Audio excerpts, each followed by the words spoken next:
record. And for almost 50 years, only one automobile has owned it.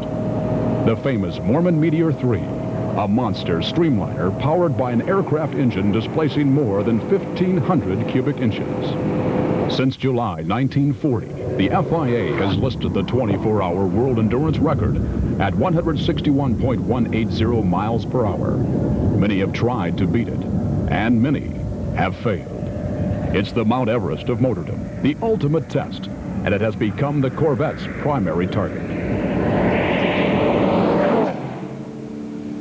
At precisely 9:56 a.m. Mountain Time, March 1st, 1990, on a 7 3/4 mile oval strip of asphalt just outside Fort Stockton, Texas, two production Corvettes, both with 350 cubic inch engines, begin the assault. There are two secondary targets: the 5,000-kilometer record of 165.560 miles per hour, also owned by the Mormon Meteor, and the 5,000-mile record set at 156.824 miles per hour in 1976 by an experimental Mercedes C111. And there's a collection of at least 9 other international class records that will belong to Chevrolet if those 3 world standards are eclipsed. With confidence bordering on the foolhardy, endurance specialist Tommy Morrison and Chief Corvette Development Engineer John Heinrichs, who organized the trial, decided there was no virtue in barely beating the old record. They wanted to trounce it, but good. Assuming 1-minute pit stops for 40 gallons of fuel and a driver change every 280 miles, the Corvettes needed to average only about 165 miles per hour to match the Meteor's mark. But both cars were deemed capable of cruising in the high 170s. Preliminary testing indicated the possibility the cars could average at least 170 miles per hour, and that seemed a sufficiently impressive statement. So the venerable pushrod V8 engine in the white car was modified to deliver about 325 horsepower. The engine in the red car, a stock 375 horsepower LT5 V8, identical to the power plants in all other ZR1 Corvettes, was left untouched. Actual preparations for the assault had begun several days earlier. Both cars would run on special Goodyear Eagle tires. Engines would be lubed with Mobil 1 synthetic oil, and Delco Products and Delco Moraine engineers would use the trial to test a number of GM parts. Both cars received roll cages, two-way radios, and the necessary safety equipment. One unusual addition: high-frequency whistles on the corner of each car to encourage the jackrabbits, coyotes, deer, and other animals inhabiting the track area to keep their distance. At 180 miles per hour, Morrison knew people don't hear a Corvette coming until it's already past them. People wouldn't hear the whistles either, but Morrison hoped the animals would. Also aboard for the ride in each car was a brand-new Samsonite suitcase. The United States Auto Club, which conducted the trial, permits minor repairs to a car without halting the run, provided the repair part comes from, as they say, the car. So 100 or so pounds of various Corvette parts were snugged inside the cases and strapped into the vehicles, which, as it turned out, were never opened. It's 4 p.m., just over 6 hours into the run. Both cars have been touring the oval at a steady 5,500 RPM, 90% full throttle for the white car, only 75% for the red ZR1.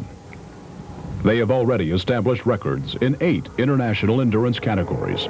The 100-kilometer mark was passed less than 22 minutes into the run. The 500K and the 1,000K plateaus came and went, along with the 1-hour and 6-hour records. Because it would be retired by dusk and immediately airshipped for display at the Geneva Motor Show, these early records were assigned to the white car. The 100, 500, and 1,000-mile records went to the red car. The assault on the 24-hour mark would now depend solely on the ZR1. The car is really living up to expectations. We're having to run it pretty hard. We don't get an opportunity to do that very often. And it's really out there performing well. It's living up to our expectations. It's hard not to sometimes stand back a little bit in awe that we're producing this for the public. The car is incredibly stable at 180 miles an hour. with the selective ride system that we have, it's essentially like riding down the freeway. The car was just beautiful. It's amazing that a car that can come right off a showroom floor, that can go out and run 180 miles an hour plus and be so comfortable to drive. It just, I mean, other than the ball of my foot tingling from pushing so hard on the throttle, trying to go faster, that was the only thing. I'm just absolutely thrilled to be part of this deal. We're going to go down in history today. That's all I can say. Consistently traveling near 180 miles per hour, almost the length of a football field each second, the ZR1 continued its flawless performance into the night. Staffed by General Motors service and technology engineers, an EDS telemetry system was online throughout the trial to monitor the car's performance. Technicians could even detect the wiggling of a driver's toes against the accelerator. At approximately 10 p.m., 2,106 miles into the run, the ZR1 had set the 12-hour record at an average speed, including pit stops, of over 175 miles per hour. As the sun rose over the West Texas track that morning, the ZR1 broke the old 5,000-kilometer record set by the Mormon meteor. About 3 hours later, one day after it began its flawless run, the ZR1, with Morrison behind the wheel, set a new 24-hour world record of 175.8 miles per hour, almost 15 miles an hour faster than the old mark. And that indeed was a sufficiently impressive statement. But the fun wasn't over just yet. One more record lurked on the horizon. It was the 5,000-mile standard set by Mercedes, and still almost 5 hours away. The red Corvette hurtled through the morning hours toward the moment when quiet would once again reign over the Texas countryside. At exactly 2:50 p.m. March 2nd, the Mercedes 5,000-mile record fell.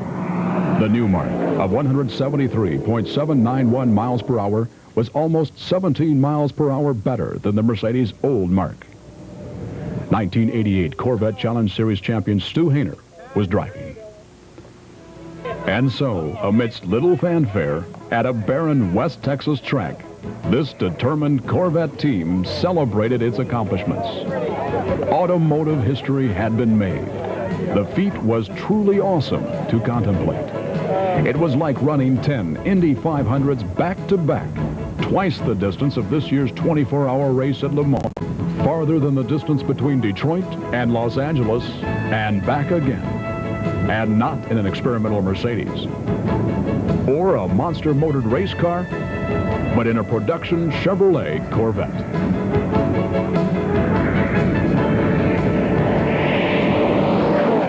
Running this event for us is making a statement about the durability and reliability of the Corvette as well as its performance potential.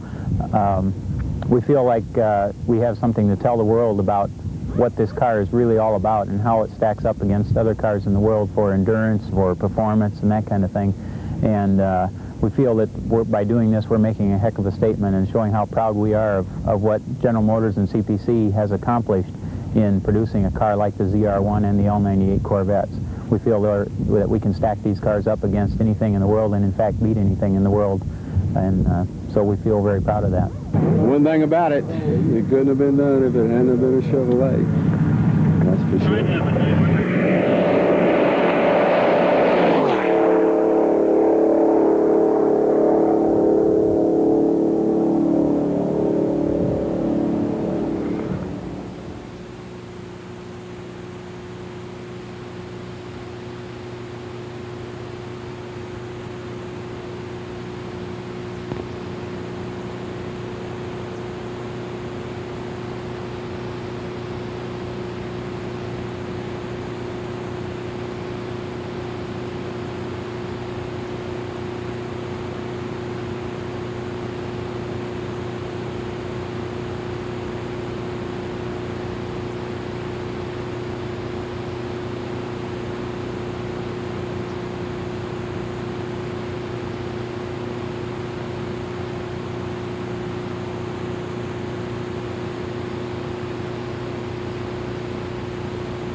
endurance test for the new Corvette, and a little bit on our drivers to break a record that has been held for over 50 years. And it's a record that is just amazing to me that it could have been set that long ago. It's actually quite a few records that we're trying to break, but the number one goal that we're trying to do is to maintain an average speed of over 161 miles an hour for 24 hours.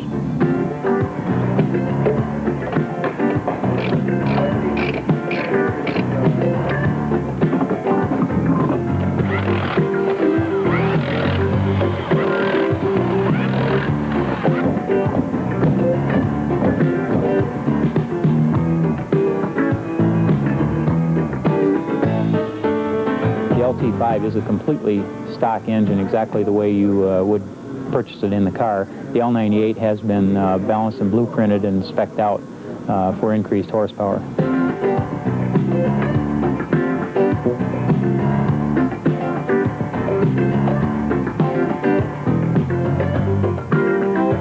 LT5 is the 4-cam 350 cubic inch engine for the ZR1, current ZR1 production Corvette. The L98 is a 350 cubic inch pushrod engine. It's really the venerable small block that Chevrolet and CPC have been using now for something like 35 years.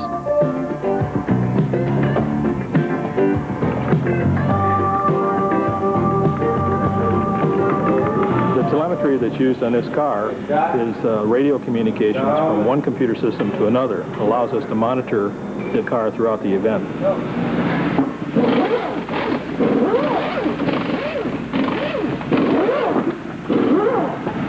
Drivers ready?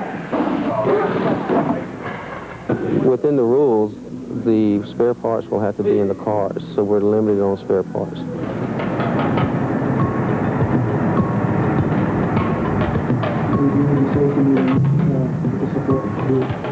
The other thing, when we talk about the chopper that came up last night in our discussion with them, let's say something bad enough happens that the chopper has to leave. Now you've got a car running around there without a chopper. Will they give permission to stop?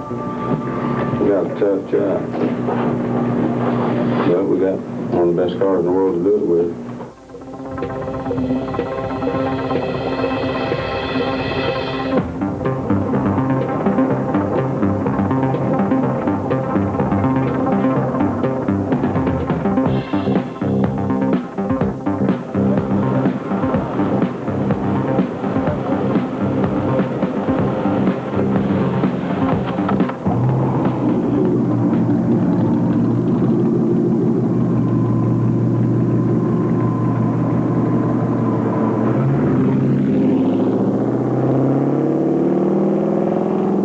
I don't see a problem. We have to be careful with the car. We have to save the engine, the tires. We have to watch for the animals. Maybe during the night it could be a big problem. Just you have to have luck.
Sure, we've set like the 100 kilometer and 100 mile and 1 hour records.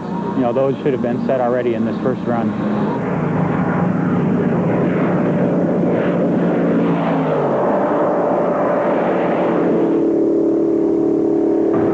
Well, we're 6 hours and about 30 minutes into the event, and as you can see, we're running a good solid 175 to 180 miles an hour. The car is running fine.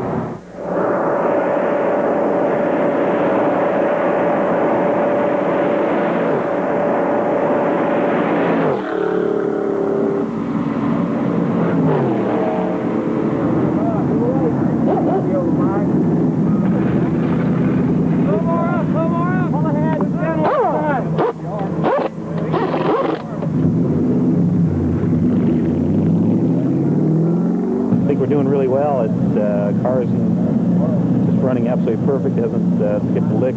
Everything, as far as I can tell, is just like we started out. It's a good sign.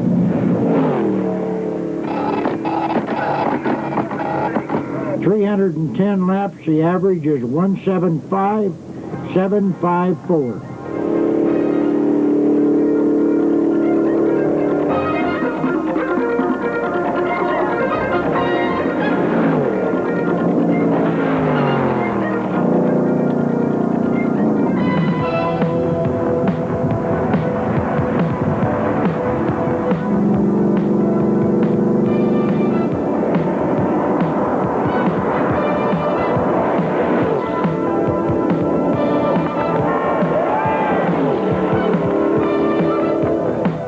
You have just completed 24 hours. I love you, boy. Thanks. All of you.